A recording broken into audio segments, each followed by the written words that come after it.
आप सभी का स्वागत है हमारे चैनल सत्य ज्ञान साधना में। आप सभी दर्शक जनों को हमारा नमस्कार। मालिकुल मौला परवरदिगार आलम आप सभी को सलामत रखे। तो आज दर्शकों हम फिर से एक नायाब और ऐसी हमदर्द और लाभकारी शक्ति की साधना बताते हैं जो कि साधक इससे हर प्रकार की सहायता ले सकता है। तो दर्शकों यह गुलफाम परी की साधना है। गुलफाम परी जो है बड़ी ही हमदर्द लाभकारी शक्ति है। यह साधक के साथ में एक जैसे मियाँ बीवी होते हैं जो आपस में अपने हर सुख दुख में साथ देते हैं, उसी प्रकार ये गुलफाम परी अपने साधक का वक्त वक्त पर हर दुख मुसीबत परेशानी में ऐसे साथ निभाती है कि शायद एक बीवी भी क्या साथ निभाएगी। खैर बाकी तो जो इनका साधक होता है उसको दुख मुसीबत का तो नाम पता ही दूर दूर तक दिखाई नहीं देता, कोई संकट मोचन ही नहीं आने देती हैं। उससे पहले स्वयं आकर बीच में खड़ी हो जाती है। साधक की जितनी भी जिज्ञासाएं इच्छाएं होती हैं अपने जीवन की वह सभी पूर्ण कराती है, क्योंकि साधक से ये बीवी के रूप में सिद्ध होती है। सबसे बेहतर बात यह है, और आप भी समझदार हैं, कि बीवी के रूप में हो या बीवी हो, अपने शौहर स्वामी को हर तरीके से सुख समृद्धि धन दौलत ऐश्वर्य हर चीज़ से चाहती है कि मेरा स्वामी सब लोगों से एक से ही रहे। वही चाहत ये गुलफाम परी की है, और ये चाहती है कि मेरा साधक कहीं भी कोई भी काम करे तो उसे हिरासा ना हो, वो दुखी ना हो, उसे दुख किसी प्रकार का ना आए, ना शारीरिक दुख ना सांसारिक दुख। यह गुलफाम परी अपने साधक को धन माया से लेकर के हर चीज़ से परिपूर्ण कर देती है और भी तरह तरह से मदद करती है। जैसे कि अब सांसारिक दड़ा सट्टा लॉटरी के नंबर हो गए, ये मालूम करना, या किसी के बारे में खैर खबर लेना, या आपके आसपास के आवाम के लोग दुखी परेशान रहते हैं या कोई दिक्कत है वो आपसे संपर्क करते हैं, तो आप वो लोगों की भी सहायता कर सकते हो खुशी से, कोई इन्हें दिक्कत नहीं होती। जितना आप दान पुण्य करते हो उतना ही ये आपसे प्रसन्न रहती हैं। मतलब धन माया के मामलात में तो ये आपको हर तरीके से सांसारिक भी और अप्रत्यक्ष भी जैसे भी ये चाहें हर तरीके से आपके मार्ग बनाती है कि साधक को खुशियाँ ही खुशियाँ मिलें। और देखिए आप भी समझदार हैं कि कोई दैवी शक्ति जब किसी मनुष्य के साथ हो जाती है, दिन दोगुने रात चौगुने साधक की हर प्रकार से ऐसी वो होती है तरक्की के साधक स्वयं विचार नहीं कर पाता है। वही काम ये गुलफाम परी का है। और भी काफ़ी साधनाएं हैं, हर शक्ति का अपना अपना स्वभाव होता है। ये शक्ति का स्वभाव ये है कि ये साधक मेरे से जुड़ा है तो मैं ये नहीं चाहती कि मुझसे जुड़ कर के भी ये दुखों और मुसीबतों में ही रहे। और शक्तियाँ जैसे आपने देखी होंगी कि किसी न किसी बात पे अगर साधक पर थोड़ी मिस्टेक हो जाती है तो वो उनको दिक्कत देने लगती हैं, परेशानी देने लगती हैं। तो ये शक्ति सबसे बेहतर ये ख़ास बात है कि इस प्रकार का कोई दुख नहीं देती। तो वैसे इनकी साधना में ऐसा किसी प्रकार का संकट नहीं होता।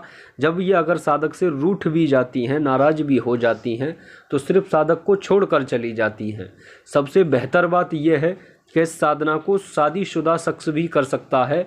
शादीशुदा शख्स की बीवी से इनको कोई मतलब नहीं है कि हाँ उसे मारे पीटें, और ना ही ये गुलफाम परी ये हो कि हाँ कोई संभोग आदि करे या ऐसा वैसा, ऐसा भी कुछ नहीं। और हाँ जैसे कि अगर साधक अच्छे से इनकी पूजा पाठ में ध्यान देता है और समय पर इनका भोग आदि लगाता है तो ये फिर साधक से भी मूर्छित हो जाती हैं और साधक भी इनसे मूर्छित हो जाता है, क्योंकि ये इतनी खूबसूरत हैं कि साधक देख करके भोग वासना को सोचने ही लगता है। दूसरा ये आपसे बीवी के रूप में सिद्ध हैं। अगर ये आपसे राजी हो जाएं और यानी साधक चाहे तो संभोग वासना भी दोनों कर सकते हैं। बाकी साधक कोशिश यही रखे कि देखिए ये शक्ति है, एक दिव्य शक्ति है। अगर ना ही जैसे भोग वासना वाले विचार लाएं तो ज़्यादा उत्तम होगा, क्योंकि अक्सर कर साधकों के सामने ऐसा हो जाता है। बाजी बाजी शक्तियां भी साधकों पर इतनी फिदा हो जाती हैं कि इस प्रकार की स्थितियां हो जाती हैं। तो इसके लिए हमने दोनों बात अच्छे से समझा दी है। बाकी साधक स्वयं समझदार हैं और ये पहचान याद रखें कि ये सफ़ेद लिबास में साधक के सामने यानी आती हैं और चमेली की खुशबुएं इतनी महकती हैं कि साधक स्वयं विचार नहीं कर सकता। तो बाकी तो हमने आपको इसमें पूरी बात अच्छे से समझा ही दी है कि इस साधना को शादीशुदा और गैर शादीशुदा दोनों ही शख्स साधना को सिद्ध कर सकते हैं, क्योंकि इसमें आपकी बीवी को दिक्कत या घर परिवार को ऐसा ये कुछ नहीं करती। नॉर्मल सौम्य रूप की शक्ति है और हसमुख एकदम प्यार प्रेम वाली शक्ति है। यानी ऐसा नहीं है कि क्रोध अहंकार या साधक ने कोई दिक्कत कर दी तो उसको दुख देना दर्द देना, ऐसा कुछ भी नहीं। और अपनी क्षमता अनुसार हर तरीके से सभी तरीके से आपकी मदद करती है। तो चलिए इनकी साधना समझा देते हैं कैसे क्या करना है इसमें। यह साधना आप किसी भी शुक्रवार से शुरू कर सकते हैं। साधना स्थल जो है वो आप वट वृक्ष कहीं तलाश लें जो एकांत में हो। शुक्रवार से शुक्रवार यह साधना होगी, यानी 8 दिन की साधना है। बाकी जो इस साधना की सामान सामग्री हैं वह सभी आप 2-3 दिन पहले से तैयार कर लें। साधना में आपको कम से कम 3-4 दिन पहले से ब्रह्मचार्य का संकल्प लेना है। मद, मांस, मैथुन, प्याज, लहसुन, बाहर की सभी चीज़ों को छोड़ करके ये साधना होगी। कोई भी इसमें जैसे लहसुन, प्याज वगैरह का सेवन नहीं करना है।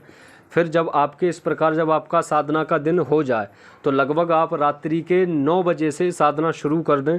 9 बजे से ही आपकी साधना शुरू होगी। साधना में सामान सामग्री है, ये हमने वीडियो में सब लिख के दिया है, स्क्रीन पर आप देख लें। ये सभी आप पहले से लिख करके रख लें। इस प्रकार सामान सामग्री तैयार हो जाए तो जैसे आप शुक्रवार की रात्रि से साधना पर बैठ रहे हैं, पहले ही दिन में जा कर के साधना स्थल को साफ़ सुथरा कर लें।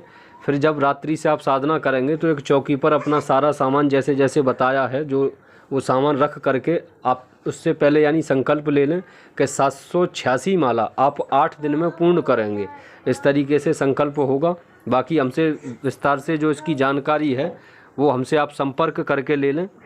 तो जैसे कि आपके ये साधना के दूसरे तीसरे दिन से आपको दिखाई देना शुरू होगा कि सफ़ेद घोड़े जैसे घूम रहे हैं, जा रहे हैं, क्योंकि ये वाली शक्ति को सफ़ेद घोड़े इतने पसंद हैं, इतने पसंद के ये स्वयं ही सफ़ेद घोड़ों पर ही निवास करके जब साधक के सामने आती हैं तो सफ़ेद घोड़े से ही नीचे आकर के तब साधक से ये बात करती हैं।